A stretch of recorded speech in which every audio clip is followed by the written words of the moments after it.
On November 9th, I was diagnosed with breast cancer in my left breast in 3 separate locations.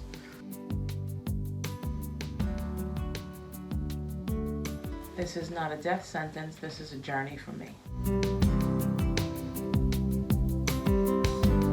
When we live through this, we just become so strong and so powerful. I'm Christina Mathieson-Segura. We're here today to talk about my breast cancer journey. It's something that I don't think anybody ever plans. According to the American Cancer Society, 1 in 8 women are diagnosed with breast cancer in their lifetime. I started videotaping shortly after my diagnosis, through all the highs and lows that followed. It's done now. You know, I'm over a year out from my diagnosis. And I just want to share a little bit about all of the good that came of it. Tell you a little bit about what to expect and to take a little scary out of it. On November 9th, 2020, I was diagnosed with breast cancer. I was home alone, working from home at the time because we were in the heat of COVID. And my regular primary physician called, which I found odd. And she said, we got the results back and the test came out positive. And I remember just this shock wave coming over my body. It jolted me. And I said, I'm sorry, what? She said, it's positive, you have breast cancer. And she was very matter of fact, and she said, you're going to need to find a surgeon and an oncologist. Let me know what you need. I am going to see one surgeon today, another surgeon tomorrow, because you can never just have one. For a consult, I've had all of my tests, needle biopsies. I still have to have an MRI. And we'll see what happens. I'm probably going to have a double mastectomy with some form of reconstruction. I filmed it because I knew that other women may not have the resources of people, connections, information that I had. I did it because 40 years earlier, my mother had been diagnosed with breast cancer. And I know she didn't have the people resources. 40 years ago, there wasn't the flood of information that we have today, you know. And if I couldn't help my mom, I was going to help somebody's mom. And if I can do something for her posthumously where all of this could be in her honor, I thought that might be a nice thing. I've been really privileged over the last 10 days to have experienced an outpouring of support and care from my friends, from my family, from my Jose, from my children. There's no doubt that this is gonna suck. It's gonna suck bad. But there's also no doubt that I'm gonna be fine.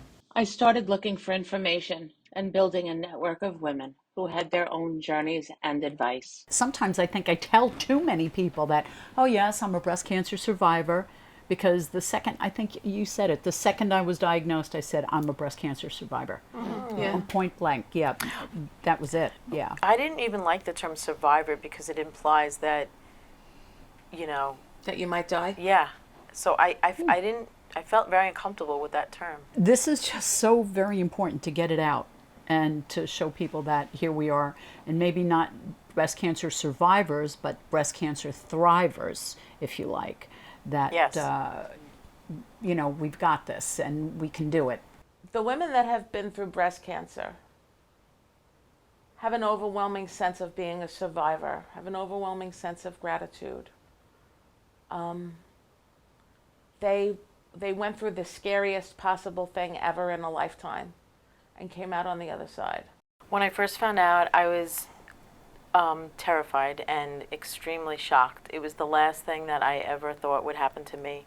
I was by myself and just almost didn't know what to do with myself because it was something that was so out of my realm. My mother's a survivor, so I really wasn't panicked. I just believed in God and that I was going to be okay, and I just held on my faith that everything was going to be all right, and I'm here today. I remember thinking, am I going to be here next year? And that still gets me. That still gets me. At that moment, you just don't know. I just remember shaking, and all I kept thinking was, I haven't even left my mark yet, so I can't let this happen to me.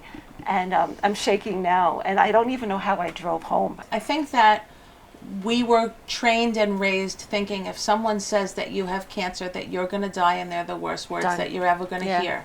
Yeah. And I think that the narrative has to change a little bit in the times that we live in. That 100%. if someone tells you you have some kind of cancer, we have to know that it's not the worst thing that you'll ever hear. Today's November 26th. I've interviewed 18 women. I've seen 2 surgeons, one I didn't like, one I really liked. They've presented me with a couple of options, but I'm still kind of vague on what it is that I want to do. In the past couple of days, I think my fear has kind of taken over me just a little bit, and I have to control that because I know that it's my dogs. I know that as humans, we automatically go to fear. And what I have to do is I have to choose a surgeon because I have to put my faith in someone. This period of like purgatory before all of this happens is kind of getting to me. It's 6 a.m. I've been up since 3 o'clock. I just wake up thinking a million things. My mind is racing. Last week I cut off 6 inches of my hair, kind of like in preparation for not having any. Today's December 3rd. I'm having kind of a crappy day today, and I don't really know why. I think it's all kind of starting to hit me. So, went to the plastic surgeon yesterday, Dr. Banks. I was blown away with how cool they are and the amazing work that they can do. Met a really very amazing woman named Molly Sugarman. She runs the patient empowerment program at NIBRA. I felt a real connection with her. She helped me with some visualization techniques last night, which I think is going to be really useful. It's December 5th. I have big anxiety. I usually wake up in the middle of the night in a panic, so I decided I had a brainstorm. I was gonna smoke pot. Apparently I got the wrong kind. Such an idiot. And my panic lasted 3 hours. It was the worst panic I've ever had in my life. I don't know if I should take some kind of tell the doctor to give me some kind of something. I'm sure there's people that have anxiety. I went with my daughters to go get a wig because my hair's gonna all fall out. And we met this wonderful young woman who worked at the cancer center. But before that, she was a hairdresser. But she didn't really love being a hairdresser. She somehow ended up at the same cancer center that I go to. And she realized that there were so many women who were less worried about having a life-threatening illness than they were about losing their hair, because it's that important to us. So she started making wigs for these women. All my kids are doing research. My poor man Jose, I hate to put him through this. We were just supposed to live happily ever after and plan a wedding. But I guess that when this is over, we're gonna have so much more to celebrate. Fear has a way of getting to all of us. And many of us are afraid of change. And I really kind of had to change my mindset. I talk about this all the time before ever having a cancer diagnosis, that our mindset is really so important. It's really everything. I've been a student of success, what makes people successful, and what people's definition of success is for a number of years. Jack Canfield teaches E plus R equals O. So you can't control the events, but you can control your response to the events, and that in turn creates the outcome. So if I didn't, if we all don't freak out and blame everybody else and do everything, we can control our outcome because we can control how we respond. So positivity is everything.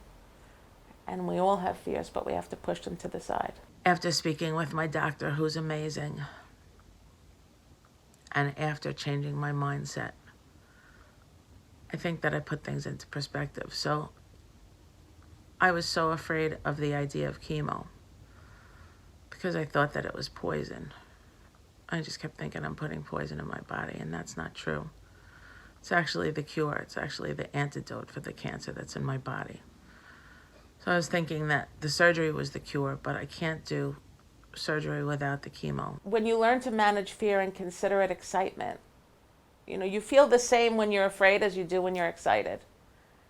And if you realize that, wow, maybe, I don't have to be afraid. I can be excited about this, and this is a new journey, and something good is going to come of it. I think it's an easier path to take. I feel a little bit relieved. I feel kind of good today because I found a good oncologist. So I have a breast surgeon, Dr. Fana, who's amazing. I have an oncologist who is wonderful. I did have an oncologist that I didn't like, and I'm not going back to her. I think that that's one of the things that I'm going to advocate for when this is all over, and that is that you have to feel comfortable with the doctor that you choose. I think that, we all have to find that medical team that we are confident that they know what they're doing, but that can talk us off the ledge, so to speak. Finding the right team was important for me because I jumped right at the first place that, they recommended for me to go somewhere. I went, and there was no option. I felt like I was treated just like everybody else, and they didn't look at me as an individual. And so I went to 6 different doctors for different opinions, and I was blown away by the doctor I chose and by just the options I was given. So I think that's really important, is to do some research and really find the right fit for you. And then once you find that team of doctors, listen to them. Don't argue, do what they say, do everything they say. The next thing is get a notebook, not necessarily a journal, get that too, but get that notebook so that you can write down everything, because you will forget. You'll look at the doctor, they'll tell you 3 times, you will forget. And find out the side effects. If you're going to lose your hair, which you have chemo, you will get your wig, whatever, before you lose your hair, so that when it happens, you just put it on and you feel somewhat normal again. And everybody tells you, whatever you do, don't Google. Okay, I promise I won't Google. What do? You Google. Yeah, but no, I don't live by that anymore. I'm not a mess today. I'm not a mess today. So we're going to put this date on the calendar like Christina was not a mess on this day. So today's December 15th. I haven't made a video in a couple of days because I've really actually been feeling kind of good. I cut my hair off. It's all going to go, so I'm just trying to get used to having short hair. Oh, they just told me I look beautiful. I was worried about him adjusting to me having short hair and then being bald. He's probably gonna love it because he's a weirdo, but I love him. I'm not scared to death like I was. I'm sure when it comes time to do surgery, I'm gonna be scared to death. I'm sure when it comes time to get chemo, I'm gonna be scared. I know they're gonna put a little dose of some happy juice in my chemo juice so that I don't lose my shit.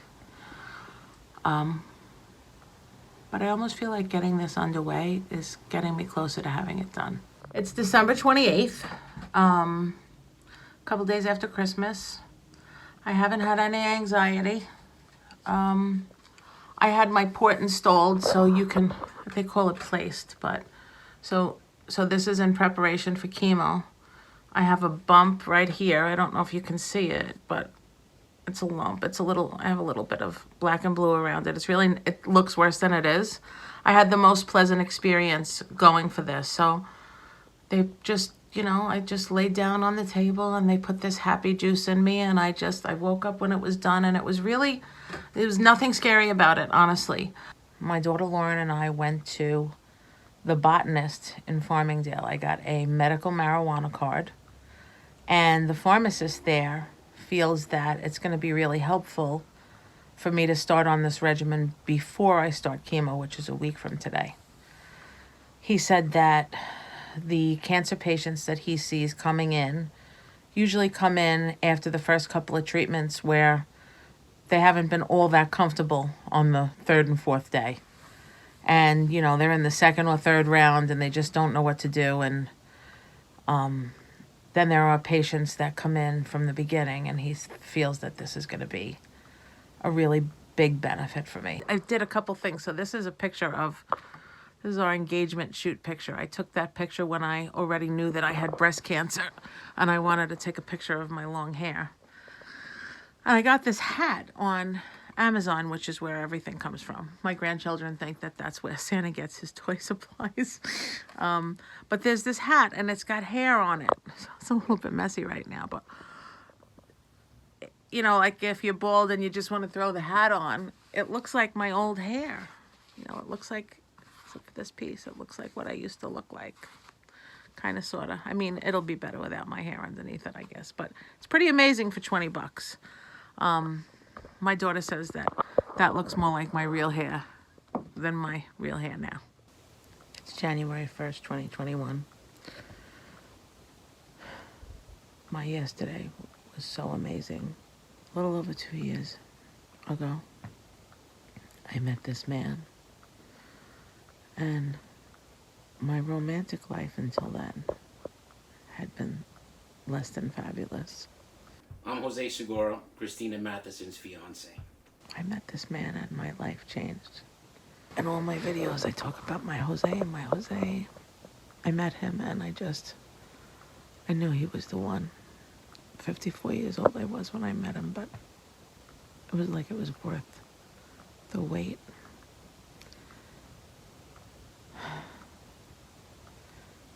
He's been going through this with me and he's been a pillar of strength. And I'm so blessed that my kids love him. He loves my kids. You want to know about Christina's journey? It sucks. Absolutely sucks. Sucked for her, sucked for me. My point of this is to talk to the spouses, whether you're the husband or the wife of a woman who's going through. It's hard. It's hard for her. It's going to be just as hard for you. Okay? And if I get misty, excuse me, but it's hard and it sucked. Okay? Seeing the person you love and care for in pain is horrible. But it'll be rough. You'll both survive and realize that this is only temporary. In about 2011, I had to get rid of this car that I had that I loved. I'm a car person. I had a 2008 Mustang GT. It was beautiful. The sound that it made when you turn the engine on was like this roar. And it was beautiful. But a lot of things in my life changed that year. And I couldn't keep the car. It was just too much money. Every time she saw a black Mustang convertible, she'd be like, I used to have a car like that. And I always missed my car. I know it's not important. Like, I have cancer now and I'm worried about a car, right? It's so silly. So this past Christmas, I was like, she was going through this and she needed something to cheer her up. And I love her and I wanted to have what she had and what she lost because of, this is our second marriage on both of us. So I tell the kids, I go, listen, I'm getting your mom a Mustang. I had always told Jose about my car and showed him pictures. And so, unbeknownst to me, for the last 2 months, Jose has scoured the United States for a 2008 black Mustang GT convertible for me. Month and a half, I can't find this car. I can't find anything like that. I can find Mustangs exact like that, but the 5-speed was the hard part. Nobody drives sticks anymore. I don't know. He found one in Colorado. I buy the car, we ship the car. When it was Christmas time, he told me my last present hadn't come yet, and then when he got me my New York Times subscription, I thought that was it. It was such a beautiful Christmas. Anyway, he brings me out of my office yesterday. Merry Christmas, baby. No, it didn't. I can't believe it. And there sits this 2008 black Mustang GT convertible with a big red bow. She said she's never had anybody do something like this before for her. I can't believe I told you. Take my hand, and you'll never go without. I can't believe he did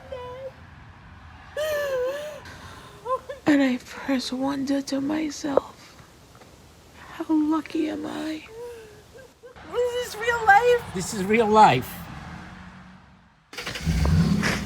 So I'm gonna drive that car every day. And it's gonna be what drives me through this. This breast cancer thing is just a bump in my road. I'm gonna start chemo on Wednesday. Today's Friday. It's New Year's Day 2021, and I just keep thinking next year on New Year's Day I'm gonna be done. It's gonna be done. So today's January 13th, first day of chemo.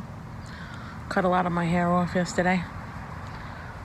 This is gonna be a lot. Like in the end, when when my hair starts to grow back, I'm gonna think that I have all this hair when I grow this much back. I'm really not scared anymore. That was a big hurdle that I've pretty much overcome. And I think after today, when I don't die, it's gonna be less scary, because I think it's really about the unknown. So I finished the first chemo. Today's January 13th. I know I made a video earlier. I wanted to follow up because well, it was nothing. I just sat there. Nothing bad happened. So I went in. They hooked the IV up to my port. Didn't hurt. They got the blood samples they needed. Didn't hurt. Didn't poke my arm. Just took it out of there. How convenient. And then they gave me a steroid. And they gave me anti-nausea medication. And they gave me regular plain old saline. And they gave me a little bit of Ativan to make me a little happy. And then they did the push with the powerful chemo drug, which is red. And the nurse stayed with me, Bernie. She was wonderful. And we just kept talking, and she was actually waiting for some kind of reaction, and I was fine. Hey. So it's January 14th. It is day 2 of chemo. My Neulasta patch just started to blink. I actually feel way better than I thought that I would. I slept really well last night. I got up this morning, did everything I had to do, took a little nap. I don't have any nausea. I don't have any pain. I don't have anything. Feel a little tired. Did a bunch of work. It's now, I don't know, let's call it 4:30. And I decided that I should just give myself a little break, so I'm going to hang out on the couch for a little while and make dinner. I feel good. I feel a lot better than I thought that I would, so all is well. Today was the dreaded day 4 of chemotherapy, where usually people are very sick, very uncomfortable. Not me. I slept. I slept yesterday. A lot of yesterday. I slept a lot of today. About, let's say, 2 o'clock, I took a shower, went to the store just to get some fresh air and get moving, but you gotta get up, dress up, and go. And that's what I did. What I feel is a weakness, kind of like after you have the flu, you still just don't feel right. You know, that first day when you feel better, but you just don't feel right. That's what I feel. It's fatigue, just like they say it, but I gotta say, I wholeheartedly believe that my being on this medical marijuana regimen, doesn't make you high, has changed everything. And my Jose's taking care of me. Lizzie brought me soup. Lauren's doing my wig. Everybody's taking care of me, and I'm doing my best to let them. That has been a weakness of mine for most of my adult life, that I don't accept help.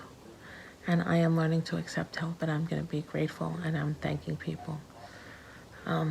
My friends and family are checking in.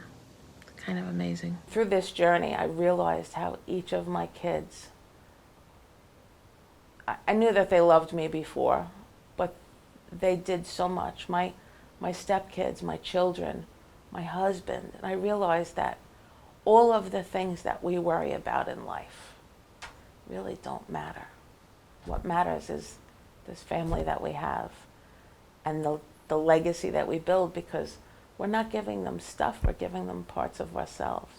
I feel like, on one hand, it's a curse, of course, when you're diagnosed and such, but there's been so many lessons and blessings through this. I've met some wonderful, wonderful people. I've learned who you can count on and who you can't, which, you know, it's a bit of a heartache, but man, you see who's there for you and who's not. And that's a lesson. But blessings, I'm grateful for every day. I say thank you 24/7, 365. That's when you really start to see who the true people, and people who I really wasn't close to, they stepped up. But I had a lot of support. My husband was amazing, and I had family, in-laws, that all were so incredible. But the important thing is that if you don't have that, to be open to the world. And I have to shout out my husband too, because as far as support during chemo, I was right before COVID started. But the cool thing about the way he helped me out through that session was that he didn't feel sorry for me. He brought his guitar and we would sing. So we would, nurses would come over, and he's got this great voice, and we would have like a little sing-along, and that was really fun. So he would make me laugh. I had a great support system, my family, my husband, my kids, my sister, her husband, the people that I work with. I kind of tell everybody everything. I'm just an open book, and so everybody knew everything from day one. Today is the 6th day of chemo. As a rule, I just had fatigue on day 3 and 4. I really haven't been miserable. The only thing that I did was on day 4, the night of day 4, I had like pizza with pepperoni and garlic, and that was really a mistake. I shouldn't have done that. It did upset my stomach a little bit. I didn't throw up, but I'm gonna have to learn to really take it easy with what I eat. And none of it has really been unbearable. It's very weird how it just subtly kind of comes in. My fiance was eating hot wings, like buffalo wings, the other day, and the smell, it reminded me of being pregnant. Like the smell was just, it repulsed me, and I had to get up and walk out of the room. That's not usually me. So, you know, that's really the worst of it. I have to tell you, I have been scared to death from day 1 of this whole unknown process. And even if day 3 and 4 get worse, that I just sleep harder, I'm fine with that. I got 3 more to go, 3 more. And then I'm going to do the every week thing. So I'm interested in how that whole thing is going to play out, but I'm only taking one day at a time. I'm going to do this one day at a time. I am productive. I am at my desk. I am working. I'm fine. I feel good. I understand that the chemo is supposed to be a little bit more cumulative, so I was fine this time. Maybe I won't be as fine next time, but I'm going to be fine. So that's that. I'm getting ready to buzz my hair off. I wonder what I'm going to look like without hair. Look at this, sticking straight up like when I was born. This is my metamorphosis. You know, I'm taking the old Christina and I'm going to be Christina 2.0 when this is all done. I've decided that I don't want to share any of this until I have my happy ending in the box, because I don't want pity or sympathy. I don't need that. I'm fine. I just want to be sure that somebody that needs to see this, that is scared to death like I was. I tortured myself for probably 8 weeks, maybe 6. And I didn't realize I was doing it. It was a lot. It was just a lot for me to deal with, a lot of the unknown. What I really thought was, I thought that once I started chemo, I was going to be a hot mess, basically like crawling on the floor, that I was going to be just a shadow of my former self. I thought that my quality of life was going to be next to nothing. I thought that I was just going to be a hot mess, unable to complete any of my daily functions. And that's not true. I've been having fun wearing all different color wigs. My Jose, he rubs my head every day. He loves me. It's amazing that to go through this and have it be like not the be all and end all. And to have somebody that you knew loved you before. He doesn't care whether I have hair or not. Like, he just loves me. It's amazing. It's the greatest experience ever. It's almost worth going through this to see the lengths that someone, would go through for me. Like, I would do the same thing for him. Hi. Did my second chemo today. I feel like they injected lead into me. I'm so tired.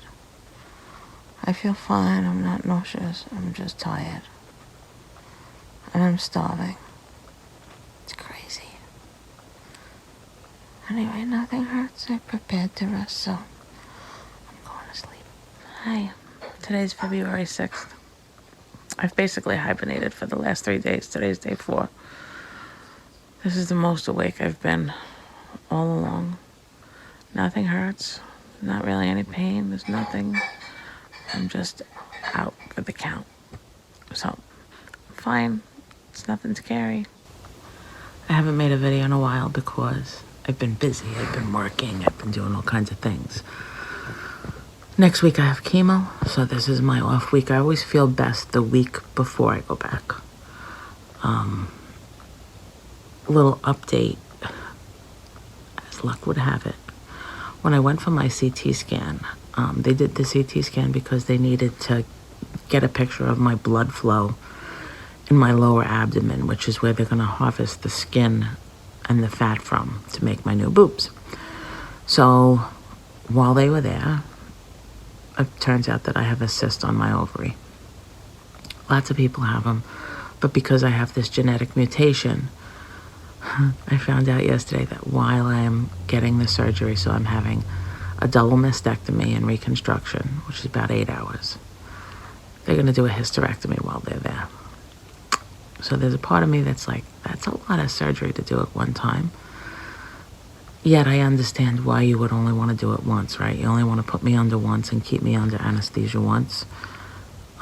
All of my doctors feel that it's perfectly safe, and the recovery is just going to be something. Like, I'm sure that I'm going to just be a hot mess for a while. The good news about it is that after that surgery is done, I will never have to worry about getting any kind of ovarian cancer, cervical cancer, none of that, because I won't have any of that stuff. It's outdated equipment. I don't need it. So it's day 2 of chemo. I feel so much better than last time. I got a little extra hydration, so I stayed a little longer, had some more regular, just plain pure IV put into me. I'm going to go tomorrow also for extra hydration so I don't feel crappy. And I've been drinking protein shakes, which I think has made a real big difference. So I feel good. I'm tired, I'm loopy, but I feel okay. So all's well. Peace out. So I realized this morning I'm on my way out the door. I haven't made any videos. I want to make a quick one. It is March 8th, International Women's Day.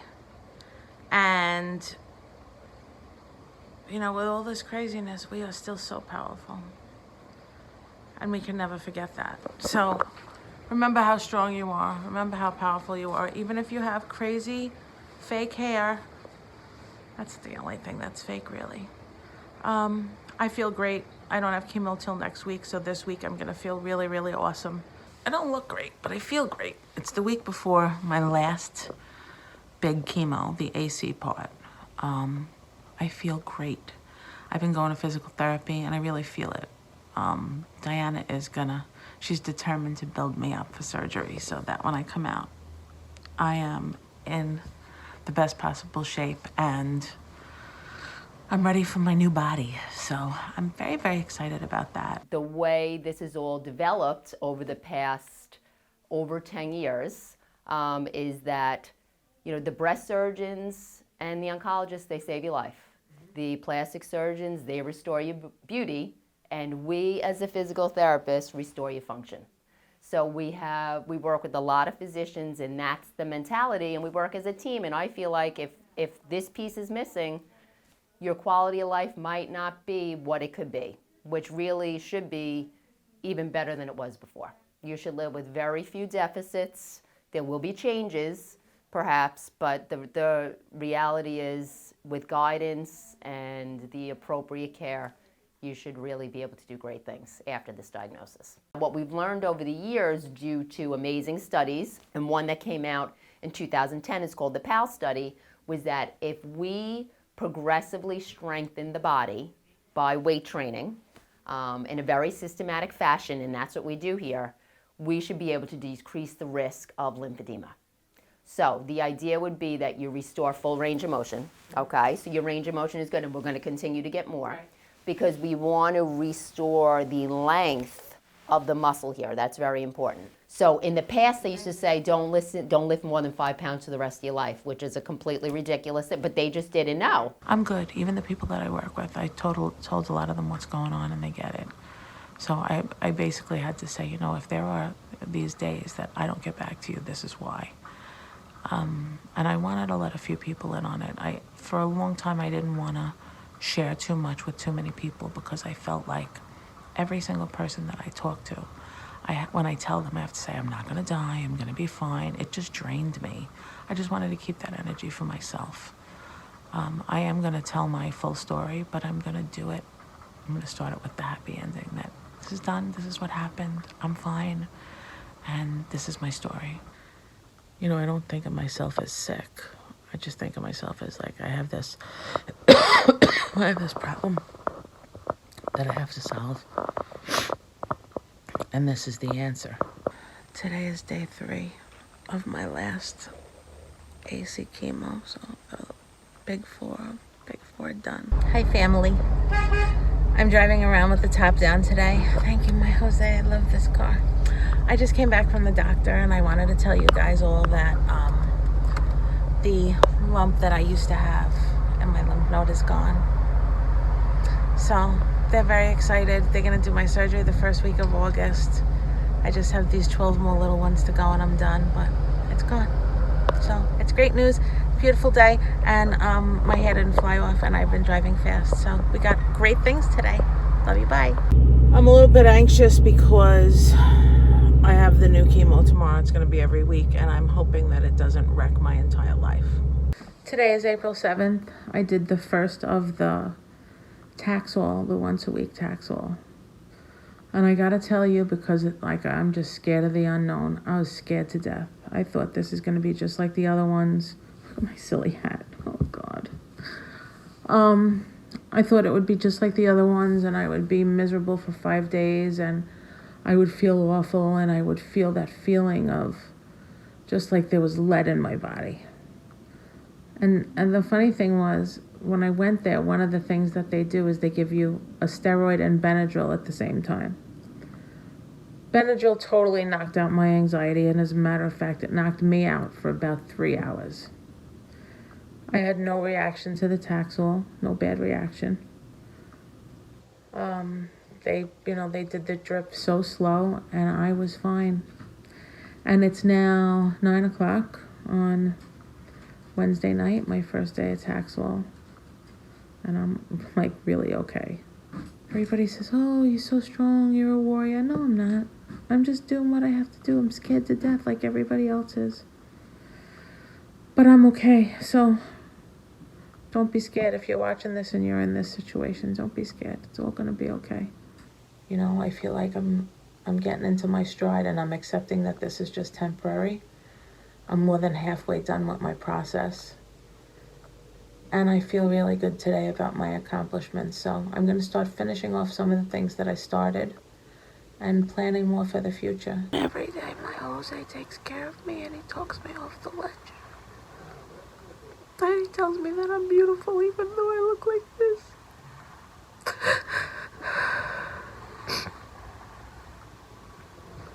And I know it's only temporary.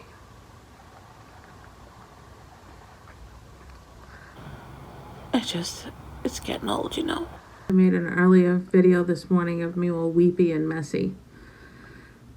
And once I had my moment, I did some yoga, took a shower, put some makeup on, and I started my day, and I gotta tell you, I have been motoring all day, and I just feel useful. I did some wheeling and dealing, and I feel good. So just because you have a moment doesn't mean the whole day or the whole week is gonna suck. I have to run a class today. I am at about 50%. I went for hydration yesterday. My heart rate's still crazy high. My oncologist lowered my Taxol amount because my body's having a hard time with it. So I'm here at about 50%, hoping that nobody ever knows it. So here we are in the studio before anybody gets here. I'm Christina Mathieson. Welcome to today's class. It's so funny because I have this crazy wig, right? And it kind of looks like my old hair, I guess. But even though I see people that I know that don't know what's going on, they never say like, oh, your hair looks different. It's just weird. Like I keep thinking like, don't people know I have better hair than this? Like, why does nobody ask me a question? We were talking about hair before because I notice everybody has the long hair, except for Christina and myself. But when my hair started falling out with the chemo, at one point I got a short haircut. And I don't know why I even bothered with the short haircut because I'd go like this and it was still coming out. So then I had it shaved off and I bought 4 wigs. I'd just pop on the wigs and nobody knew. Nobody knew. And these were cheap, these weren't expensive wigs, but they looked good enough to just pop them on. And then as my hair was growing in, I said, okay, I don't need the wigs anymore. But I remember saying the growing in was the hardest part of it. So much more emotional. I didn't mind losing it. Okay, so I'm losing my hair. No, I didn't. No, I didn't mind. I just shaved it off and said, okay, this is what it is. Wore the wigs, dealt with that, wore the caps if I had to. I was a baseball cap girl. And my eyes would be like all red when my eyelashes fell out. It was like someone punched me. They don't tell you that. They don't tell you your eyelashes and eyebrows. I know so many people that got the short haircut. They're like, I'm going to shave my hair. But my mentality was so different that I felt like I needed to keep my hair as long as possible to the end. Like, yeah, that's how I felt my control. Like, so like I was able to wear like the scarf and there was some pieces still here. I was like, I still got these pieces. And it just made me feel better. And I just needed to hold on to it. I was like, oh, I could be like Sinead O'Connor. Like, I could be almost bald and I could be stylish. And I tried to think of every possible upside. I couldn't sing, so I tried to think of every upside to it. And I had a bunch of wigs, some cheap, some expensive. I found that there was a baseball hat on Amazon. I don't know if anybody else got it.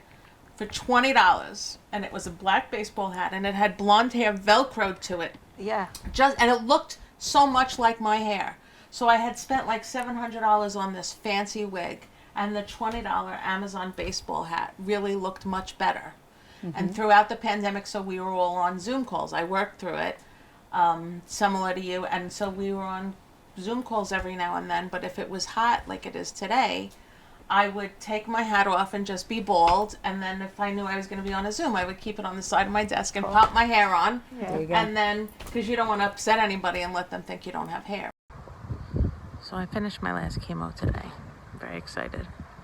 And I am ceremonially burning the shirt that I wore every time.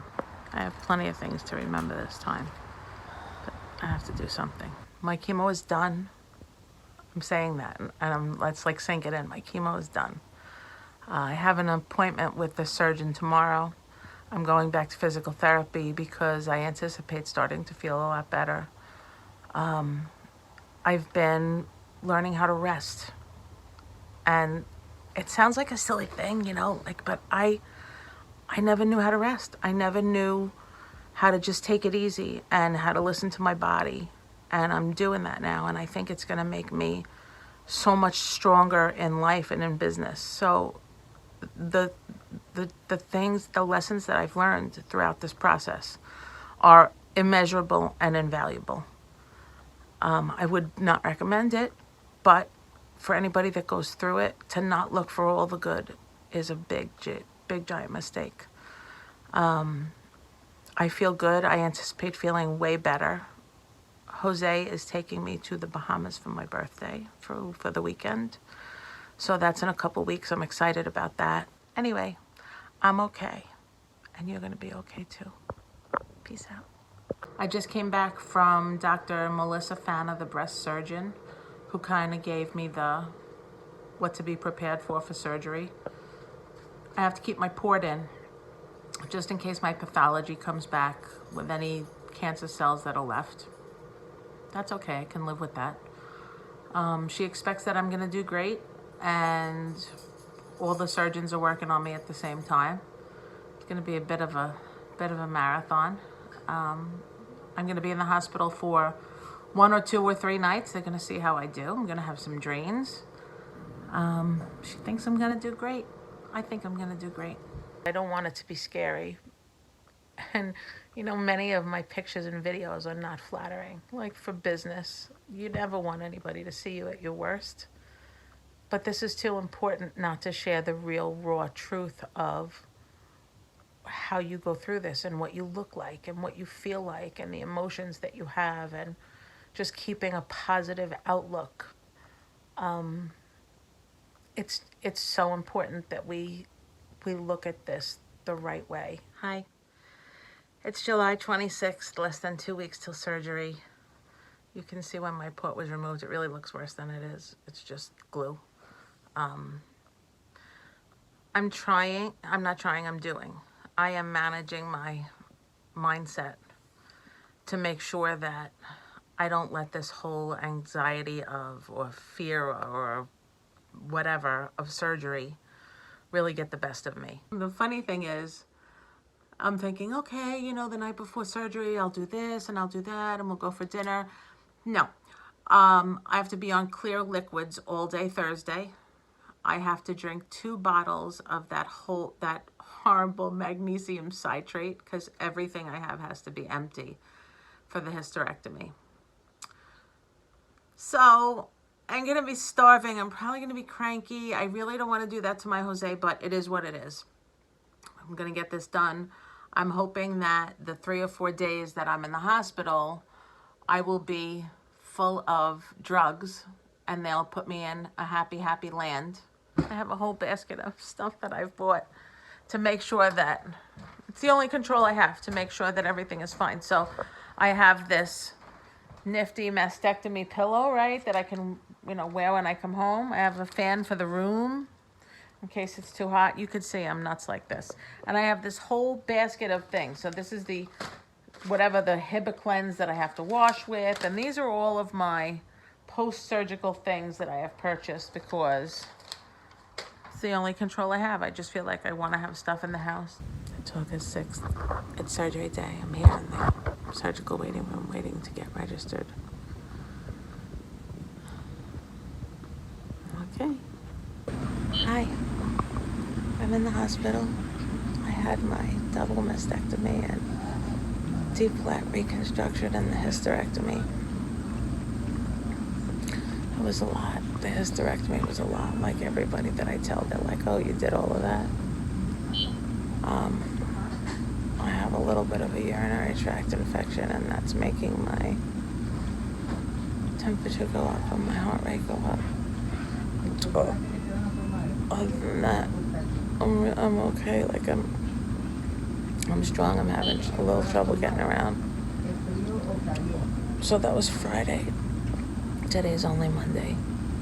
I guess I'm gonna be here another day or two until my fever and everything goes down.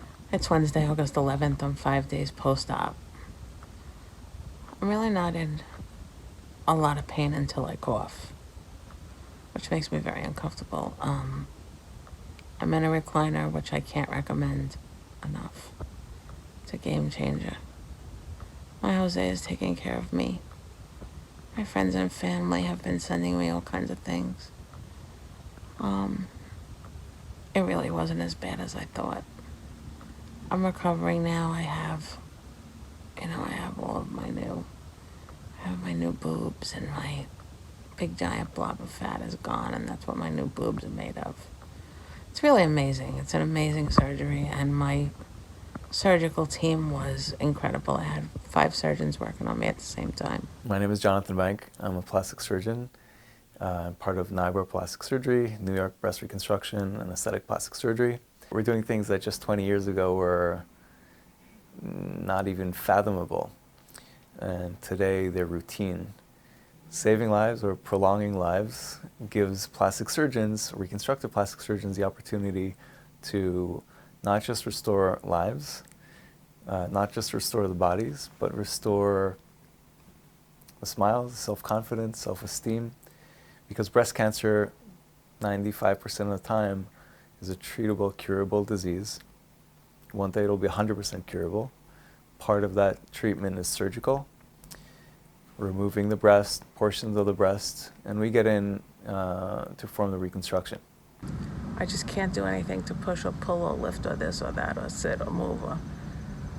One of the best things that I did was to get this recliner that lifts me up. It makes you feel a little bit like an old lady, but in the scheme of things, I'll suck it up. Lifts you up and helps you get down. And when that recliner gets to the recline position where it takes the pressure off of the center of your body, every time that happens, I go, oh. I wanted to share that I had some great news yesterday. Went to the follow-up with Dr. Founder, my surgeon. Got the pathology, and I am now cancer-free. Today's Saturday, August 21st. I'm 15 days post-op. I slept in my bed for the whole night with wedge pillows. And I'm so proud of myself. Hey, it's Saturday morning, August 28th. I am in the hospital, you can tell. 2 days ago, I really wasn't feeling well. I went to the doctor. We thought it might be dehydration, which is my kind of go-to for everything because it happens so easily. As it turns out, one of my internal drain sites had an infection in my abdomen.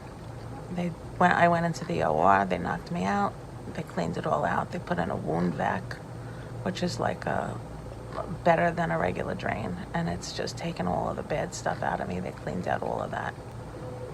I actually feel better now post-surgical than I did before because I had this infection in my body. Just follow your own gut, like you know what you feel. I felt that something wasn't right, and I could tell in one of the drains that I had. So after you have surgery, you have drains. This one drain was cloudy, and not only was it cloudy, it kind of started to look like oatmeal. I know it's gross, but it's kind of part of this whole thing. You have to know what's going on with your body, and you have to advocate. So let me tell you the story about this one great nurse who I'm actually going to write to Northwell about. I have to have a CT scan, which is not like an MRI, but for me, it's really close in the scared to death thing. And I had a nurse named David, and I said, David, I can't do it. And I said, I'm just very claustrophobic. I can't. I don't know how I'm going to do this. So his wheels start to spin, and he says to me, okay, tell you what we're going to do. We're going to get you some Ativan. It's going to calm you down. It's going to basically dissuade your body's response to anxiety. It's going to stop your heart from pounding. He wheeled me into the CT scan room. He held me up. He asked me before that, what's your favorite music? I said, I don't know. I'd like some 90s house music. So I was a little loopy. I honestly don't remember too much about them taking me in. I remember this guy sitting behind me with his iPhone, playing my music and talking to me through the whole thing. And I was so okay. And it just amazes me the distance that these medical professionals will go to help us. Those nurses are absolutely amazing. Amazing. The nurse that was with me from when I was diagnosed, she was just absolutely amazing. She calls me once a month to check in. She held my hand through all my biopsies and my MRI and all that, and just amazing. I remember going to the oncologist's office, and they automatically made an appointment for me for a nutritionist, a therapist, medical marijuana for in case you got any kind of nausea for chemotherapy, a whole laundry list of things without me even asking. And I thought that was amazing. Yeah. I thought the same thing, that I was kind of surprised at how wonderful everybody was. Everybody, even the not cold, but even the harsher people were still wonderful. Today's exactly 4 weeks post-op. I'm starting to feel human again. I feel like I'm going to go back to work part-time maybe next week a little bit. I cooked dinner for the first time today since surgery. I feel accomplished but tired.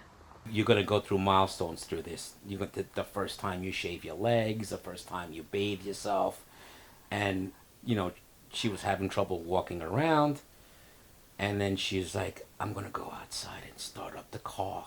Big milestone today. I drove for the first time, went to get my nails done. I left the house by myself, even though my hair is crazy. I don't even care. I was amazed, went to the plastic surgeon today and he removed my wound vac. It's the first time in 5 weeks that I'm not attached to anything and I really feel human. It was a very emotional thing for me, like I walked out with no drains, no wound vac, no anything attached. I just made plans last night to get married. We held off for a long time until I was okay, and now I'm okay.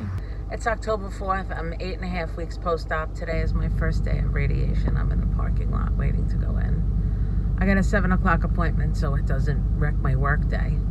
I have to do every day until November 5th. Monday to Friday. I have a bag full of Aquaphor and moisturizer so that my skin doesn't get messed up. And I understand that this is the easiest part, the radiation, so we'll see what happens. So here I am, a little over 9 weeks post-op, coming to from the floor. Because for a long time, I couldn't get on and off the floor.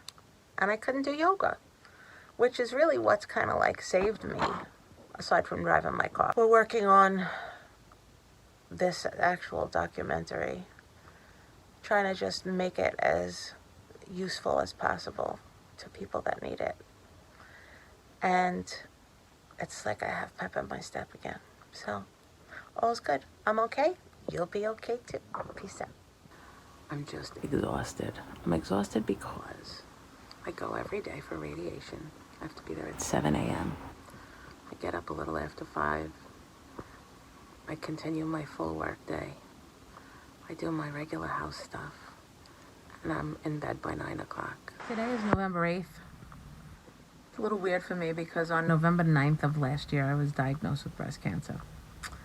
On Friday, so today is Monday, on Friday of last week, I finished my preventative radiation. And as you can see, I'm a little bit red. I have an event to go to, so I'm sitting at my makeup table. I'm going to try to cover it up. I just worked the whole day, and I'm getting married on Sunday, and what a difference. It's just amazing. I'm just having this moment of gratitude. I know everybody's grateful this week because it's Thanksgiving, but I'm grateful all the time. On my way to get married. I think the funny thing about this is, I don't know if it's funny, haha, but funny, is that, when you first get diagnosed with any kind of anything, you almost feel like, all right, I did. What's gonna fix this? What's gonna make it go away? How fast can I get it done? And when can I have my life back? And this is a marathon, it's not a sprint. This is something that you gotta be on. I would say don't lose hope. Keep being positive and surrender to taking care of yourself and getting rest. And the last thing is to just not give up. It's all going to be fine. It's temporary. And I think that was the thing that my husband used to tell me that saved me, was it's just temporary. Look at her now. She's ecstatic. She's doing great. I hope that everybody that has to go through this takes your path. Yes, me too. And not the path of having to do more. Right. So your story is even more poignant because you found it early. You didn't have to go through the rest of it. Right, that's why I said I almost feel guilty sometimes when I said I No. didn't have to do radiation. I didn't have to No. do chemo, and that have to was say something was about a blessing. But You definitely need to go get yourself checked out. Women get checked out, and it's not easy, but it's worth it. We talked about what is it that is okay to say to somebody when they tell you they have breast cancer. Mm-hmm. And so I remember choosing very few people to share this with because I felt that my mindset and my mental stability depended on, my mental strength depended on me just keeping it for myself. And I found that everybody that I told, I was talking them off the ledge. Like, don't worry, I'm going to be fine. And it was draining me. Mm-hmm. And I had a couple of friends say different things. My one friend Sharon said, I don't know what to say, and I don't know what to do, and I don't know that I can do anything for you, and I just don't know what to do, which was the most honest, raw of all. Like, she was just honest. I had another friend who I said, but, you know, I'll be fine because medicine being one it is. And she turns around and she said, well, if they get it early. And she meant to say something different, but I remember it being like, and then I had somebody else tell me, oh, remember my friend that I told you that had breast cancer? It came back. I've heard that too. Thank you. Yeah. Or they died. Thank you Thanks. so much. You know what? We don't have to be honest at a time like this. And so my mom and my dad taught me about little white lies. If you have a choice to tell someone going through breast cancer or any other thing, something that's going to make them doubt their own mortality, you know, that they're all going to be okay, don't do it. Just keep it to yourself. Or Don't ask about your prognosis, because I felt like that was very offensive to me. a lot of people I found trying to say, well, if it was me, I would just do this, and they want to give like their opinion on the course of like what type of surgery you would have, or so I've learned that that's definitely that's off the table too. Like, everyone has to make their own decision. Like, if somebody, like your friend, somebody said, I don't know what to say, I'd be like, I love you. Right. That's it. I don't know what to say either. I Let think me the cry. perfect thing, and that I found for somebody to say would be, I'm sorry you're going through this, and I know you're going to be fine. That would have been for me the perfect thing. Like, you're supporting me. You're sorry. Like, I'm sorry you're going through this, but I know that you're going to be fine. After this, there's really nothing that you could do to me that's going to scare me. What are you going to do? Right? That's why I think when we live through this, we just become so strong and so powerful. The thing that we really need to realize is that we are powerful. We were powerful from the beginning. Life is so precious, and we all lose sight of it. And I think when it's right in front of you that you're holding on to your life, you really look at everything differently, and you really appreciate every moment. And that's such an important life lesson that we all need to have. You let go of the petty stuff that you see people carrying on about stuff that you just say, really? No, not today. And you just can't be bothered. It gave me a different light. I have been so much more determined now. I'm focused. I realized when this was all done that life was so precious, and I always thought it was, and I always lived in gratitude. But I got to choose where I was going to spend my time. And I got to choose how I was going to use my talents and my gifts. I'm cancer-free. I have a new body. It's all kind of amazing. And while you're going through it, every day seems to be a little bit long. But when you look back at it in retrospect, it wasn't that long of a period of time. I have a new job. I got married. All of this amazing, wonderful things, that all happened to me in this little period of time. A year in life is, when you're older, it's not that big of a deal. You just can't lose faith. That's all. So I am celebrating a giant milestone today. And I celebrate a lot of little milestones. So now I have this new office with nothing in it. It's a blank canvas. And I'm gonna make it something great, so I'm okay. You'll be okay too. One of the positive things that really came of my having this journey and my having this challenge that I had to overcome was I realized how strong I was. And I realized that I had been holding back. I won't forget the day my whole life turned upside down, and I never knew just how strong I was. I thought I was alone, driving off to a broken heart, but I have my true love who stands by me through sunshine and rain. taught me something better than any lesson in the book. I learned to unleash my power. Come on, let's say it louder. You'll be okay too, and you might learn something new, and you'll be okay. You'll be okay. You'll be okay too, and the world will open its arms to you. You'll be okay. You'll be okay. I won't forget the fear and grief that comes with fighting battles, but I finally see the faith and power it always lied in me. I thought I was alone, driving on to an empty heart, but friends and family taught me how to fight with wisdom, hope, and light. They taught me something better than any lesson in the book. I learned to unleash my power. Come on, let's say it louder.